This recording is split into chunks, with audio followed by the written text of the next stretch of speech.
gouvernement français, mais aussi une bonne nouvelle en Suisse, en fait, où, avant de parler du Liban, donc je vous parle de cet événement qui s'est passé. 5 membres du collectif Urgence Palestine ont vu des contraventions contractées lors de manifestations non autorisées annulées.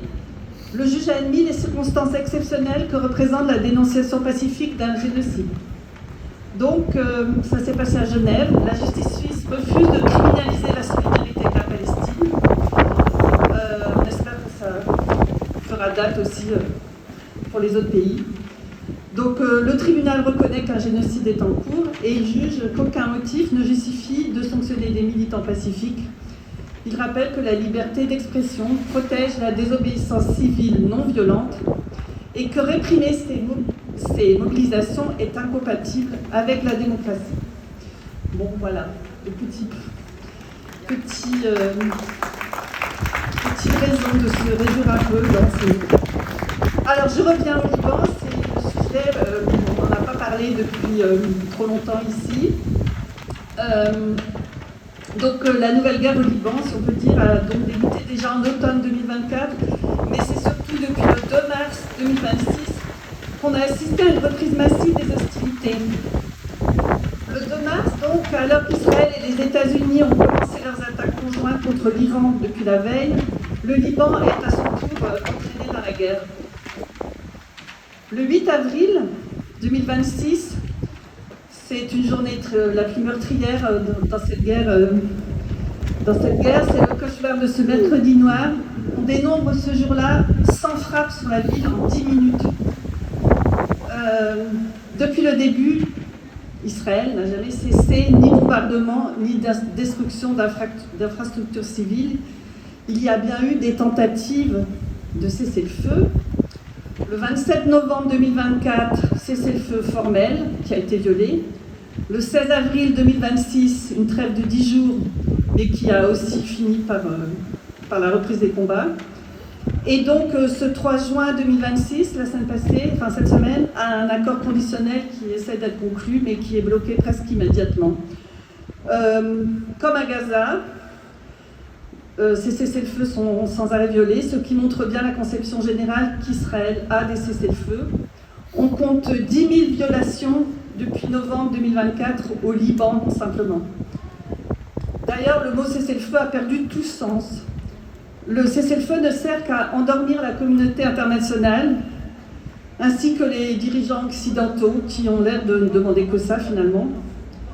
En fait, actuellement, un cessez-le-feu semble être juste promulgué pour acter l'acceptation de l'occupation du territoire libanais par Israël, ou même de Gaza, bien sûr.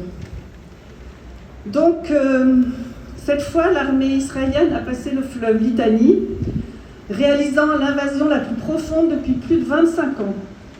Elle occupe actuellement, l'armée israélienne, une zone de 600 km² au nord de la Galilée. Cela représente à peu près 6% du territoire total du Liban. Les derniers chiffres de juin 2026, depuis fin 2024, parlent d'environ 7 000 morts, de 24 à 25 000 blessés et plus de 1 200 000 personnes déplacées. Des pertes qui entament l'identité même des villages, profanent la foi, comme tu le disais, et atteignent profondément le tissu social libanais tissé autour de ces lieux au fil des siècles. C'est une tragédie. Une centaine de professionnels de la santé ont été assassinés, comme à Gaza. Les services d'urgence sont visés. Israël a innové en la matière, dernièrement. On parle maintenant de quadruple frappe.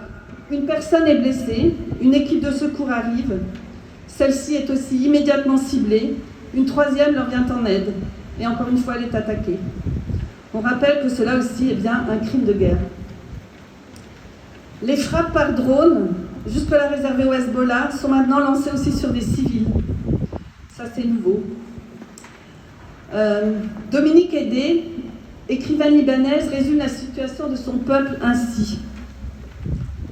Les gouvernements israéliens ne font pas que bombarder. Ils gèrent le Liban en cour de prison. Ils occupent le ciel à temps plein, envoient leurs drones à nos fenêtres, minute les temps de pause, dicte les entrées, les sorties, s'amuse à voir les prisonniers se haïr, prêts à s'entretuer, les prisonniers étant l'ensemble des Libanais. Tout laisse penser que c'est aussi ce qu'ils souhaitent à l'Iran. Alors, pour les éléments les plus récents de ce début juin, Israël et le Liban ont convenu mercredi 3 juin de la mise en œuvre d'un cessez-le-feu dont je parlais avant et de la création de zones pilotes sous contrôle de l'armée libanaise à l'issue de 2 jours de pourparlers à Washington.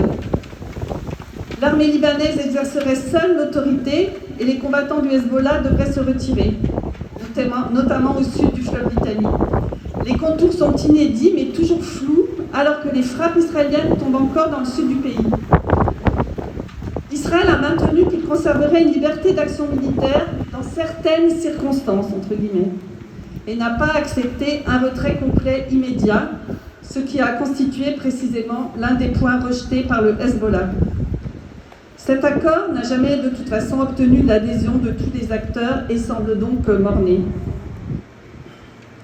Face à cette énième déclaration conjointe qui a peu de chances d'aboutir, il faut noter le silence de la France, évidemment. La France qui plaidait pour que le Liban ne devienne pas la variable d'ajustement de l'accord irano-américain, se retrouve écartée de la table des discussions. On voudrait espérer une diplomatie qui ne soit pas à plat ventre. Jean-Noël Barrot était intarissable pour dénoncer les actions déstabilisatrices de l'Iran, mais il refusait 5 fois de suite de qualifier de disproportionnés les bombardements israéliens au Liban. Ça, c'était en mars. La reconnaissance de l'État de Palestine par la France en septembre 2025 et le courroux qu'elle a suscité au sein du gouvernement israélien semble avoir incité notre diplomatie à modérer encore davantage ses critiques. Le Quai d'Orsay s'est ainsi abstenu de convoquer l'ambassadeur israélien, malgré des intimidations de la part de soldats de Tsahal sur des soldats français de la FINUL. Mardi, Arnaud Le Gall a interpellé Jean-Noël Barrot. Il a dit qu'il nous faut arrêter de tergiverser, qu'il faut prendre à l'ONU la tête d'un front contre l'invasion du Liban et exiger le retrait immédiat de l'armée israélienne. Il a dit que nous devons envisager ensemble une suspension sérieuse des accords de coopération qui lient l'UE et Israël.